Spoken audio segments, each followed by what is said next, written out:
Welcome to episode 104 of the Sports Geek podcast. On this episode, I'm going to recap our Sporting Future 15, talk about Instagram adverts, and answer a few questions that have come in via the email.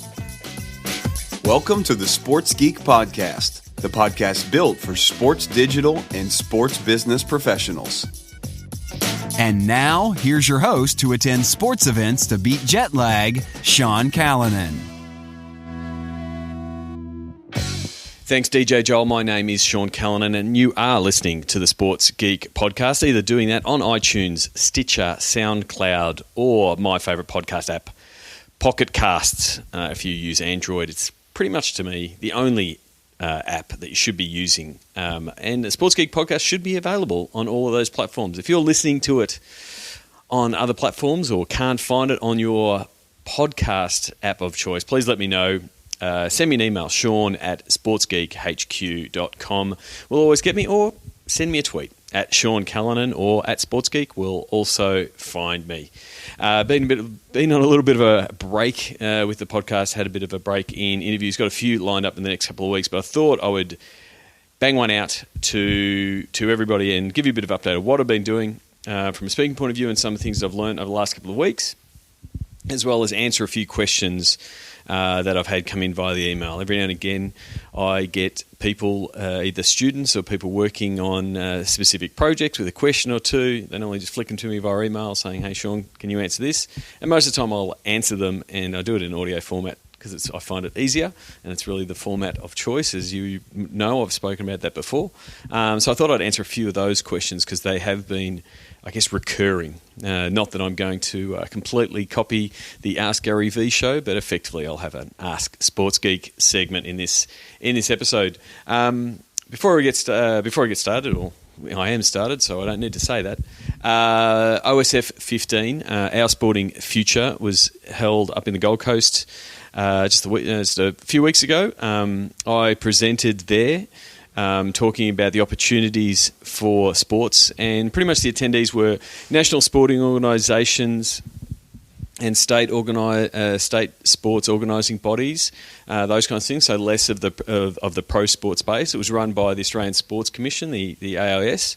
So there's a lot of participant sports that are Olympic sports. Real focus on grassroots and participants, and so they wanted me to sort of talk about the opportunities that digital offered and the ability for them to communicate directly to the grassroots fans. So similar challenges that pro teams had, professional teams had in 6 or 7 years ago in starting to find their feet as content producers and finding out what platforms work best for them. It was pretty much the case, and I used a few examples. Like the Boston Celtics' early work on Instagram, my early work I did with Collingwood on Facebook, and how we went about using that to better communicate with fans, and how they took some of those opportunities to prove ground that that's a platform that's worth working on. It delivers results, it delivers traffic, and then they can build out their teams from there. So it was a good discussion. Both had a good time presenting, but also, as you would know if you've met me at a conference, I love the networking and the conversations that happen around a conference, and OSF 15 was no different. So it was good to catch up, to have a bit of a different discussion around the challenges of reaching grassroots fans, how they want to engage, how they want to amplify your brand, and how you can leverage crowdsourcing using things like that I've spoken about before, using things like IFT, IFTT, if this then that, to aggregate all of your content and find out what your fans are doing.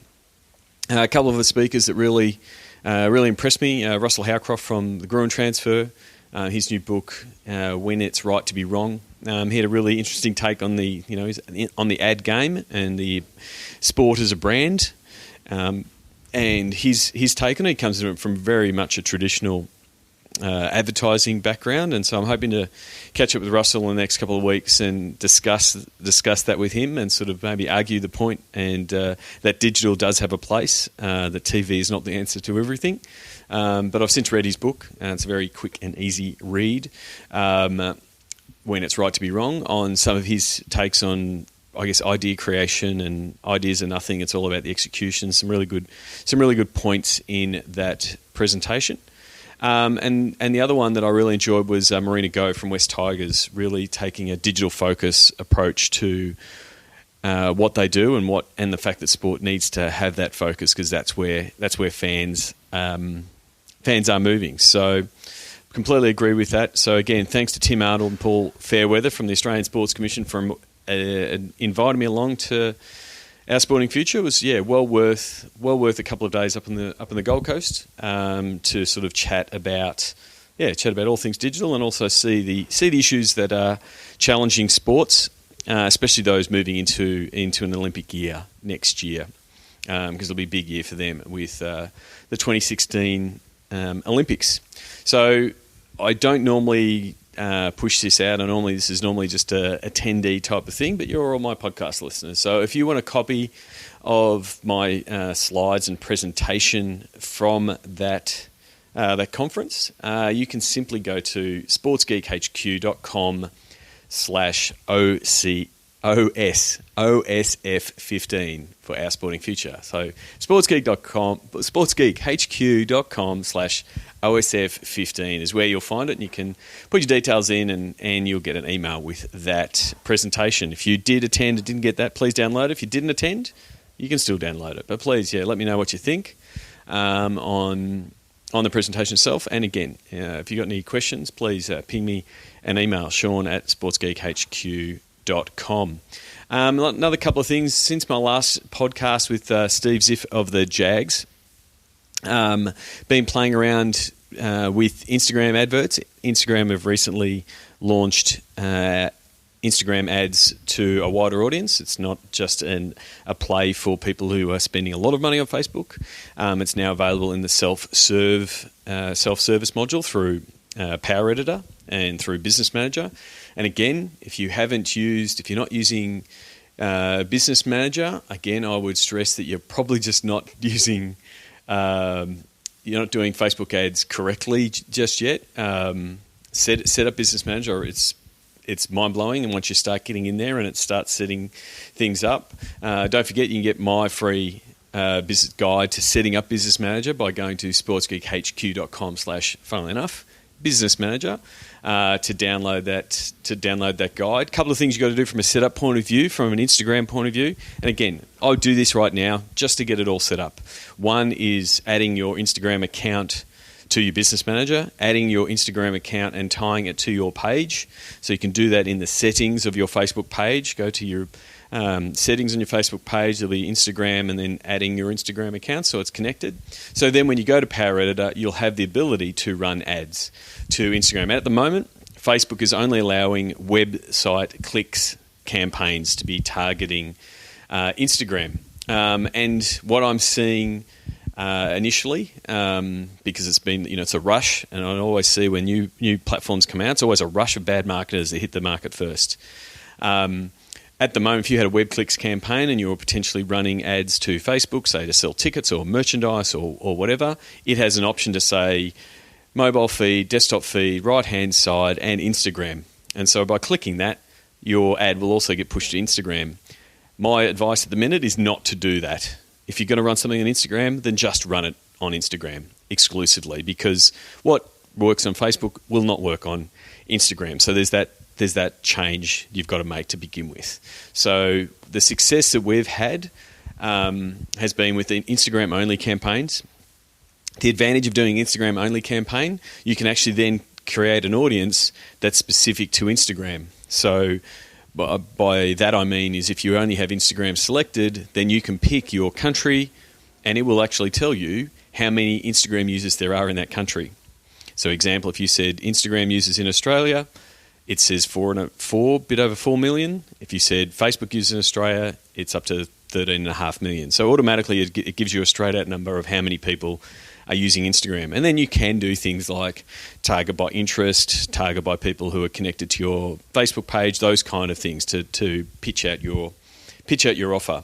Now, ideally, if I was running an Instagram campaign with the same campaign objectives that a Facebook ad would, I would like to run a boost or a page engagement campaign, or a post engagement campaign, I should say. Because really, a lot of Instagram is about getting likes and tags and shares and people commenting on your picture.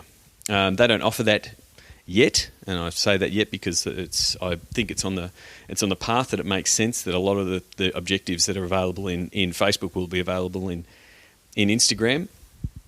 So at the moment, it's only web clicks. So it allows you to put a little call to action button at the bottom of the photo that allows people to push through, whether it's a learn more button, buy now button, sign up button, those kind of things. But where we've had the best success is running a web clicks campaign, but really dialing back the call to action and the fact that it's an ad. Because really the Instagram audience are very much used to not seeing ads. They're very much used to not leaving the environment. They're very much used to not being sold to.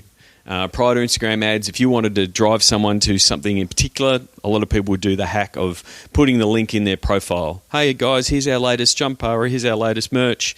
Click to the link in our profile to check it out. So the user would have to click on the username, click on the link, and then leave. So it's 2 clicks to get out. So it was a real cumbersome process. So to stay, I guess, on the spirit of how Instagram is used, we've been doing ads that are purely about about engagement and about what you would normally post on Instagram. Things like, hey guys, who's excited about the season at hand? Tag a mate who should come to the game. Those kind of things are things that you would normally put. Who's excited? And just getting, double tap if you like the fact that so-and-so's returned. All of those type of posts that have always worked well, got great engagement. And so we've done those kind of posts in Instagram as an ad, with a simple book now button. So nothing about buy your tickets now or click the button above. Nothing as strong as that, just pure engagement. Tag a mate who hasn't been to a game, who's excited about the season, really keeping in that vein. And what we've seen is, one, not only are we getting really great engagement on those posts, but we're getting a stack load of clicks, which was completely unexpected for mine. I mean, I was really using it as a bit of a growth strategy and seeing how we could sort of see how it worked. And we're getting clicks at a tenth the price that we're getting them on Facebook. Now, part of the reason would be is that it's still a relatively new playing field. There's not a lot of people in that space. So the clicks are always going to be cheaper at the beginning. So if you're going to experiment with this stuff, I'd experiment now. If you want some help with understanding how to best do that, we've been doing some stuff from a ticketing point of view that have been really effective. Also, some from a merchandise point of view that have been terribly effective as well. Please give me a call or drop me an email. I'm happy to, work through a couple of sessions to get your system right. Because again, you roll out the wrong ad, you're going to get middling results, and it's going to be hard to continue to push doing further campaigns. So send me an email. Sean at sportsgeekhq.com if you want to know a little bit more and see how I can potentially help you with that. So Instagram ads early on, really good results. Haven't even tried the sophisticated ad types like a carousel or pushing video and stuff like that. Really kept it really basic just to see how it works, and what we're going to be doing over the next couple of weeks is testing out those different formats. But for mine, keep it as ad-like as possible for the best results. Okay, moving into the Ask Sports Geek section. I had a couple of questions from Adam and Nicole, and I wanted to tackle some of them. So Adam asked some stuff for his university course around digital marketing and sports. And he asked, digital marketing and comms in sport has grown rather substantially in recent years. Why do you think this is the case? So my first answer to Adam was to listen to the previous 100 episodes of the Sports Geek podcast, because I sort of say that a lot in each episode. But to be a bit more succinct for that question, primarily it's grown because of the proof, and sort of talking about those early examples before with the Boston Celtics and Collingwood and the like. The proof has been, as the clubs endeavour to reach their fans via their own platforms, via their own channels, there's been an increase in both content consumption, data acquisition, merchandise sales, ticket sales, membership, as it's deepened the relationship with the fan. And so that's why the whole industry has grown. That's why the opportunity has been there for the industry. That's why the opportunity is still there for national sporting organisations or for teams just starting out. If you haven't started in that space and you're thinking about it, start. Once you get started, you will start seeing the justification of the case and the reason that there is growth in that space. He also asked how important is fan engagement in the digital marketing and comms sector for both club and athletes. And fan engagement is a word that I fall in and out of love of, because I'm finding it being used more and more, and it's becoming a wider and broader word to a certain degree, and becoming almost a buzzword. So I'm going to be a bit more strict on what fan engagement is in this case. I'm going to say fan engagement in this case is around digital, and it is in the communication. It is in the two-way. So for mine, the important bit of responding to fans, answering their questions, responding to questions on Facebook, favoriting tweets, or loving tweets now that Twitter has no longer got a star, it's got a heart, or double tapping on Instagram photos of fans. I think that is really important because that validates the behaviour of your fans, and it shows that you are listening and it's not a one-way broadcast medium, because social isn't broadcast. And what made social different is that it is a two-way communication. If you're not participating in that two-way conversation, then you're treating these platforms the same as TV and radio, and you will start losing that connection with fans, and that is the secret sauce. That is why fan engagement, and that's, I'm talking about it as from a community development point of view. That's where I think that's important. The last question that Adam asked, and I think he asked about 10 or 12, he's pushing it a little bit, but one of the questions he did ask was, do you think we'll ever see something similar, see a sporting version of Netflix or something similar in which subscribers can constantly watch sport online? If so, what would the implications be on the industry?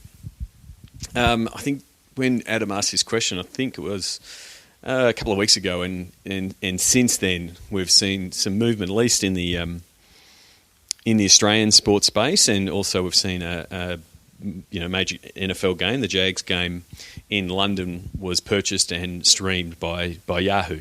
So Yahoo bought the rights to an NFL game to stream exclusively online, and in Australia, Optus came pretty much out of nowhere and purchased the rights to the EPL, the English Premier League, here in Australia. And so that sort of sent a bit of shockwaves through, I guess, the sports rights sphere, in that one, the EPL rights was a really big property for Fox Sports, and so they've now lost those rights, and so there's a little bit of uncertainty on what they're going to do and what assets they need to fill that gap. But also it comes into this space, what will Optus do? How will they serve it up? What format will they do? Now we're seeing a lot of cord cutting happening in the US, and a lot of streaming only services popping up in different parts of the world. Here in Australia, we've now got Netflix, Presto, Stan, multiple streaming services, none of them sport focused, but we've also got sports that are offering their own online packages, NBA League Pass, NFL, those kind of things. And it's a matter of where TV fits, and what TV wants to do. Listening to Ian Patterson from Channel 9 talk about the recent NRL rights, which they got the rights for the NRL from a TV point of view, but they also picked up and optioned the digital rights. So I think the digital side of things and the streaming rights and those kind of things and the rights to play on devices is going to be a strong play. Whether we get down the point of a Netflix subscriber service remains to be seen, but there potentially could be that kind of service that aggregates a whole bunch of lower level sports. So again, talking about some of the teams and some of the organisations that were at Our Sporting Future, you might see smaller regional leagues or lower level leagues or state championships, that kind of thing, being rolled up into a subscription-based service. So it is a bit of a watch this space. I think the main concern is amount of subscribers. The model there is there for the WWE moving off pay-per-view, moving off cable to a $9.95 a month. Watch everything, watch the whole archive. And the whole ability to stream and look at archive footage is a big opportunity. The NBA, the NFL, the AFL, all of those kind of things could say, hey, we've got all of our footage from every single game prior to this season online. If you want to watch it, this is what it costs. So there is opportunities in that space with archive footage, which is pretty much what Netflix is. Bar 3 or 4 new shows, it's archive footage. It's just access to an online video store. So whether it's Netflix style, looking at archive footage, or whether it is live streaming, that's the premium product. That's one that's always going to attract the most money. For mine, that money is never going to be supplanted by TV money. And so it's just a matter of getting that mix right. But I definitely think there's something in that space. Also, Nicole sent me an email. I have not replied, so I'm replying in the podcast. And she was asking if I had any information around how sports teams and leagues get a Snapchat live story for their match days and events.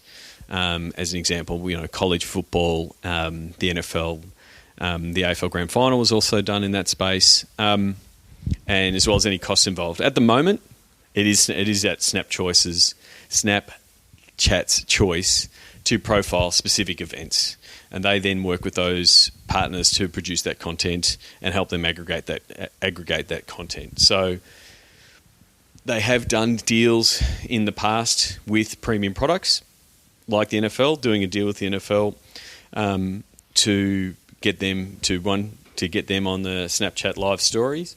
So I could think that they will continue to go down that path. And which is, the fact that they've gone and done a deal with the NFL puts other leagues at least gives them some leverage.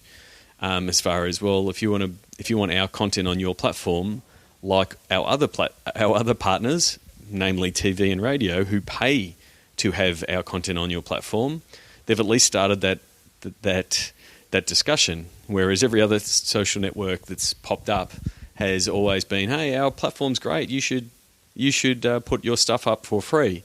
So the fact that Snapchat have done these deals, knowing that they're a content player, knowing that they're a content platform with partners like the NFL, doesn't mean everyone's going to get money or monetizable deals. But if they're at least amenable to doing a revenue share deal, integrating sponsorship, that kind of thing, I think that's a really good place from a sports and a sports team and league point of view to be in. So I'd like to see that model push further and further, and then maybe there could be some potential pushback to maybe other social networks that don't have that model in mind. All right, I've got to wrap this thing up. I've got some meetings and stuff to get onto. So finish up this podcast. Again, thank you very much for listening and for the reviews on iTunes. If you could leave one on iTunes, that would be terrific. sportsgeekhq.com/iTunes, and that will take you directly to the iTunes page. It is a bit painful to do it, but I really do appreciate all the reviews. Read them all, and thank you very much. For those of you who are in Melbourne, we're running another Sports Biz Melb event. I did say at the start of the year I'd run 4, and this completes that contract of 4. So it is the case of when you say a goal out loud, it's easier to tackle it. So it'll be November 23 at Honey in South Melbourne. So please go to sportsgeekhq.com/sportsbizmelb to sign up. It will be a summer of sport focus, as here in Australia we're moving into summer, and we're going to be talking to some people from cricket, basketball, the NBL, and also the A-League. I'm not going to reveal who it is because I'm still in negotiations and getting people to confirm. But if you are in sports, if you do work in sports in Melbourne, please come along. If you have been to one of these events before, please invite someone new to grow the audience. Very much appreciative. It's a really good night.